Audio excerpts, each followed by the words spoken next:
Welcome to GH maths YouTube. ಅದರ 7 ವಿಡಿಯೋನ send ಮಾಡಿದ್ದಾನೆ about limits, continuity and differentiation.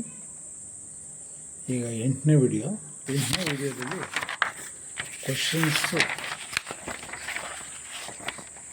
Up to 7 ವಿಡಿಯೋದಲ್ಲಿ 21 question send ಮಾಡಿದ್ದಾನೆ. ಅಪ್ ಟು 21 ಕ್ವಶನ್ವರೆಗೂ ಸೆಂಡ್ ಮಾಡಿದ್ದಾನೆ ವಿತ್ ಸೊಲ್ಯೂಷನ್. ಸಾಲ್ವ್ ಮಾಡಿ ರೀಸನ್ಸ್ ಕೊಟ್ಟು ಅಪ್ ಟು 21ವರೆಗೂ 7 ವಿಡಿಯೋ ಸೆಂಡ್ ಮಾಡಿದ್ದಾನೆ GH ಮ್ಯಾಥ್ಸ್ ಯೂಟ್ಯೂಬ್ಗೆ. ಈಗ 22ನೇ question, if f of x is equal to root of 4 + x - 2 / x, if x is not equal to 0 is continuous at x equal to 0, then f of 0 is equal to what?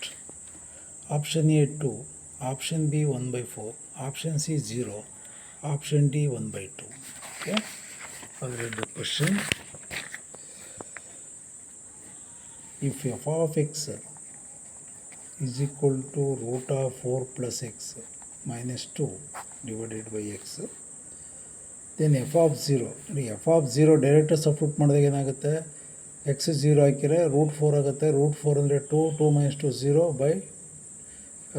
0/0 form ಆಗುತ್ತೆ. Continuous ಅಂದಷ್ಟು limiting value ಕಂಡುಹಿಡ್ಕೊಬೇಕು. 4 + x - 2 divided by x root ಬಂದಿರೋದ್ರಿಂದ rationalise ಮಾಡೋಣ. ರ್ಯಾಷನೈಸ್ ಅಂದರೆ ಗೊತ್ತಾಗುತ್ತಲ್ಲ, 4 + x ಇಲ್ಲಿ ಏನು sign ಇರುತ್ತೆ, opposite sign, +2 divided by 4 + x + 2. ಇದು ಯಾವ formula A - b × a + b is equal to a² - b². Root of 4 + x, root of 4 + x, root of 4 + x whole square, minus into plus minus 2 × 2 4 divided by x into root of 4 + x - 2. Square get cancel, remaining 4 + x - 4 divided by x into root of 4 + x + 2. Plus 4 - 4 get cancel, x get cancel, remaining 1 in the numerator, root of 4 + x + 2. Now f of 0, x in the place of 0. Now 0 ಅಂದರೆ 1/x 0 ಆಗುತ್ತೆ, root 4 ಆಗುತ್ತೆ. Root 4 ಅಂದರೆ 2, here 2, 1/4. 1/4 is the answer. Clear? ನಮ್ಮ ಆಪ್ಷನ್ಸಲ್ಲಿ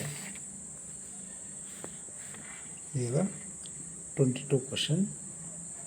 option B is the answer, 1/4. Option B is the answer, 1/4. Okay, next question. ಇದು 8ನೇ video ಕಳಿಸ್ತಾ ಇರೋದು. 23ನೇ question, if f of 0 is continuous at theta is equal to π/4, where f of theta is equal to 1 - tan theta divided by 1 - √2 sin theta. If x is not equal to π/4, f of theta is equal to k/2, theta is equal to π/4,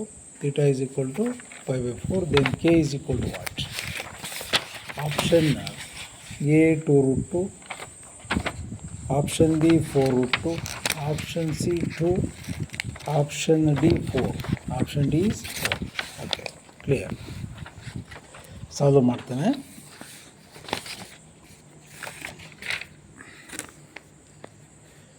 question, f of theta is equal to 1 - tan theta divided by 1 - √2 sin theta. Theta is not equal to π/4. Okay, theta substitute ಮಾಡಿದಾಗ theta is equal to π/4, tan π/4 substitute ಮಾಡಿದಾಗ tan π/4 1 ಆಗುತ್ತೆ, 1 - 1 0 ಆಗುತ್ತೆ. here sin π/4 ಅಂದರೆ 1/√2, √2 cancel, -1 ಆಗುತ್ತೆ, 1 - 1 0, 0/0 form ಆಯಿತು. ಈಗ ನಾವು limit ಕಾನ್ಸೆಪ್ಟಲ್ಲಿ ಅಥವಾ ಎಲ್ ಹಾಸ್ಪಿಟಲ್ ರೂಲನ್ನು ಯೂಸ್ ಮಾಡಿಕೊಂಡು ನಾವು ಲಿಮಿಟಿಂಗ್ ವ್ಯಾಲ್ಯೂ ಕಂಡುಹಿಡ್ಕೊಬೇಕಾಗತ್ತೆ. ಬೈ ಯೂಸಿಂಗ್ ಎಲ್ ಹಾಸ್ಪಿಟಲ್ ರೂಲಲ್ಲಿ differentiate both numerator and denominator. 1ಗೆ 0 ಆಯಿತು, ಮೈನಸ್ ಟ್ಯಾನ್ ಥೀಟಕ್ಕೆ ಡಿಫ್ರೆನ್ಷಿಯೇಷನ್ ಸೀಕೆಂಡ್ ಸ್ಕ್ವೇರ್ ಥೀಟಾ. 1ಗೆ 0 ಆಯಿತು, -√2 ಇಂಟು ಸೈನ್ ಥೀಟಕ್ಕೆ differentiation cos theta. In the place of theta π/4 apply ಮಾಡ್ತೇನೆ, ಮೈನಸ್ ಕ್ಯಾನ್ಸಲ್ ಮಾಡಿ, ಸೀಕೆಂಡ್ ಸ್ಕ್ವಯರ್ ಥೀಟಾ ಅಂದರೆ π/4 ಡಿವೈಡೆಡ್ ಬೈ ಈ ರೂಟ್ 2 ಇದೆ, cos pi by 4. Clear? Secant pi by 4 ಅಂದರೆ ರೂಟ್ 2, ಸ್ಕ್ವೇರ್ ಮಾಡಿದಾಗ 2 ಆಯಿತು. ಕಾಸ್ ಪೈ ಬೈ 4 ಅಂದರೆ 44 1 ಬೈ ರೂಟ್ 2 ಆಯಿತು. ಇಲ್ಲೊಂದು ರೂಟ್ 2 ಇದೆ, ಕ್ಯಾನ್ಸಲ್, 2 ಆಯಿತು. ನೆಕ್ಸ್ಟ್ ಕಂಡೀಷನ್ ಏನು ಕೊಟ್ಟಿದ್ದಾರೆ? F of theta is equal to K by 2. K by 2 is equal to how much? 2. K is equal to ಎಷ್ಟಾಯಿತು? 4. ಅಲ್ಲಿಗೆ out of 4 options D is the answer. D is the answer. Next question 24th question read ಮಾಡ್ತೀನಿ ಅನ್ಸಲಿ. 24th, if f of x is equal to 2 power x plus 2 minus 16 by 4 power x minus 16, if x is not equal to 2, f of x is equal to k, x is equal to 2 is continuous at x equal to, then k is equal to what? Option A 2, option B 4, option C 1 by 2, option D 1 by 4. Work out ಮಾಡ್ತೇನೆ. Okay, solution ಇದ್ದರೆ ಒಳ್ಳೇದು ನಿಮಗೆ. Okay, question f of x is equal to 2 power x plus 2 minus 16 divided by 4 power x minus 16. Okay, f of x equal to K ಕೊಟ್ಟಿದ್ದಾರೆ. Last ಇದು first limiting value ಕಂಡಿಡ್ಕೊಂಡ್ಬಿಡ್ತೇನೆ. 2 power x plus 2 2 power x into 2 square minus 16 divided by ಈ 4 power x ಅಂತ ಇದೆಯಲ್ಲ, ಇದನ್ನು ನಾನು 2 power x whole square ಬರೀತೇನೆ, minus ಇದನ್ನು 2 ಸ್ಕ್ವೇರ್ ಹೋಲ್ ಸ್ಕ್ವೇರ್ ಅಂತ ಬರೀತೇನೆ. 2 ಸ್ಕ್ವೇರ್ನ 4 ಸ್ಕ್ವೇರ್ 16 ಆಗುತ್ತೆ. ನಾವಿಲ್ಲಿ 2 ಸ್ಕ್ವೇರ್ 4 ಕಾಮನ್ ತೆಗಿತೇನೆ. ಹಾಗೆ 2 ಪವರ್ ಎಕ್ಸ್ ಮೈನಸ್ ಇಲ್ಲಿ 4 ಆಯಿತು ಡಿವೈಡೆಡ್ ಬೈ ಇದು a square minus b square formula ಆಯಿತು. A plus b into a minus b. 2 power x minus 2 square into 2 power x plus 2 square. Clear? ಇಲ್ಲಿ 4ನ 2 square ಅಂತ ಬರಿತೀನಿ. 2 power x minus 2 square, 2 power x minus 2 square, ಇದೊಂದು cancel ಆಗುತ್ತೆ. Remaining 4 by 2 power x plus 2 square. Okay, ಈಗ ಲಿಮಿಟನ್ನು apply ಮಾಡ್ತೇನೆ. X tends to ಏನು ಅಪ್ಲೈ ಮಾಡೋಣ? ಎಕ್ಸ್ ಟೆನ್ಸ್ ಟು ಏನು ಕೊಟ್ಟಿದ್ದಾರೆ? X tends to 2. X tends to 2. X ಪ್ಲೇಸಲ್ಲಿ 2 ಕೊಟ್ಟರೆ ಇಲ್ಲಿ 2 ಸ್ಕ್ವೇರ್ ಆಯಿತು. 4 by 2 square plus 2 square, 4 by 2 square, 4 plus 4 8 ಆಯಿತು. 4 1s 4 2s. Answer is 1 by 2. 1 by 2 is equal to k. K is equal to how much? 1 by 2. Option is C. Option C is the answer. 1 by 2 is the correct answer. Next question 25th. Let f of x equal to greatest integer function ಅವರ ಕೊಟ್ಟಿದ್ದಾರೆ, where this indicate the symbol indicates is greatest integer function at x equal to pi by 2, then f of x is whether continuous, option A, option B discontinuous, option C can't be said, ಹೇಳೋಕ್ಕೆ ಆಗೋದಿಲ್ಲ ಅಂತ ಹೇಳ್ತಾವ್ರೆ, option D none. Okay, greatest integer functions ಬಗ್ಗೆ ನಮಗೆ nature ಗೊತ್ತಿರಬೇಕು.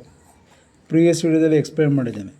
Greatest integer function ಏನು ಅಂದರೆ, ಯಾವುದೇ ಇಂಟಿಜರ್ ಇರಲಿ, 0 1 2 3 -1 -2 -3 ಅಂತ ಏನೇ ಬರಲಿ, that is equal to 2 is equal to 0 is equal to -2.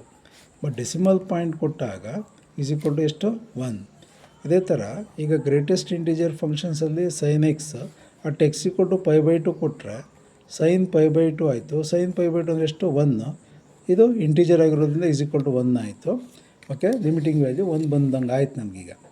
Then whether it is continuous or not ಅಂದರೆ ನಮಗೆ ಎಫ್ ಆಫ್ ಪೈ ಬೈ 2 ಕೊಟ್ಟಾಗ 1 ಆಯಿತು. ಈಗ ಎಲ್ ಎಚ್ ಎಲ್ ಅಥವಾ ಆರ್ ಎಚ್ ಎಲ್ ಯಾವ್ದಾದ್ರು ಒಂದು ಕಂಡುಹಿಡ್ಕೊಳ್ಳೋಣ. ಎಲ್ ಎಚ್ ಎಲ್ ಮತ್ತು ಆರ್ ಎಚ್ ಎಲ್ ಕಂಡುಹಿಡ್ಕೊಂಡಾಗ ನಾವು what is the maximum value and minimum value of the sine x ಅಂದರೆ x less than equal to 1 greater than equal to -1. Okay, ಈಗ ನಾನು ಇಲ್ಲಿ ಇಂಟೀಜರ್ ತೊಗೊಂಡ್ರೆ ಇದು 0 ತೊಗೊಂಡ್ರೆ ಇದು 1 ಆಯಿತು, ಇದೇನಾಯಿತು? -1 ಆಯಿತು. Suppose is x is greater than 1 ಅಂದಾಗ ಅಥವಾ ಎಕ್ಸ್ ಲೆಸ್ ದ್ಯಾನ್ -1 ಅಂದಾಗ ಕಂಡೀಷನ್ ಬರೀತೀಯಾ? X less than equal to 1, x greater equal to -1 ಅಂತ ಬರೀತೀಯ. ಇಫ್ ಎಕ್ಸ್ ಲೆಸ್ ದ್ಯಾನ್ 1 ಅಂದಾಗ 0.1 0.2 0.3 0.4 0.9 0.9 ಕೊಟ್ಟಾಗ which is the greatest integer? 0 ಆಯಿತು. ಅಲ್ಲಿಗೆ ಎಲ್ ಎಚ್ ಎಲ್ ತಗೊಂಡಾಗ ಏನು ಬರುತ್ತೆ? ನಮಗೆ 0 ಬರುತ್ತೆ. ಅಲ್ಲಿಗೆ ಲಿಮಿಟಿಂಗ್ ವ್ಯಾಲ್ಯೂ 1 ಬಂದಿದೆ, ಅಥವಾ ಎಲ್ ಎಚ್ ಎಲ್ ವ್ಯಾಲ್ಯೂ ತೊಗೊಂಡಾಗ 0 ಬಂದಿರೋದ್ರಿಂದ ನಾವು ಆರ್ ಎಚ್ ಎಲ್ ಕಂಡುಹಿಡ್ಕೊಳ್ಳೋ ಅವಶ್ಯಕತೆಯೇ ಇಲ್ಲ. Function is discontinuous. Function is discontinuous. Option ಯಾವ್ದು ಹೇಳ್ತೀರಿ? ಅದಕ್ಕೆ ನಾವೀಗ ಆರ್ ಎಚ್ ಎಲ್ಗೆ ಹೋಗಲೇದಲ್ಲ ಸರ್. ಆರ್ ಎಚ್ ಎಲ್ಗೆ ಹೋಗೋ ಪ್ರಮೇಯನೇ ಬರೋದು. ಆರ್ ಎಚ್ ಎಲ್ಗೆ ಯಾಕೆ ಹೋಗ್ಬೇಕು? ನಮಗೆ ಲಿಮಿಟಿಂಗ್ ವ್ಯಾಲ್ಯೂ 1 ಬಂದಿದೆ. L H L value failure ಆಯಿತು ಅಂದಮೇಲೆ option B is the answer, discontinuous. Okay, R H L ಬೇಕಾದ್ರೆ ಸಪೋಸ್ ಒಂದೇ ಬರಲಿ, ಯಾಕೆ ಅವಾಗ ಎಲ್ ಎಚ್ ಎಲ್ ಇಸ್ ಕೂಡ ಆರ್ ಎಚ್ ಎಲ್ ಆಗುತ್ತೆ. Again function is discontinuous. Next ವಿಡಿಯೋದು 8ನೇ ವಿಡಿಯೋ ಅಪ್ ಟು 25 ಆಗಿದೆ. ನೆಕ್ಸ್ಟ್ ವಿಡಿಯೋದಲ್ಲಿ 26 ಕ್ವಶನ್ ಡಿಸ್ಕಸ್ ಮಾಡ್ತೇನೆ.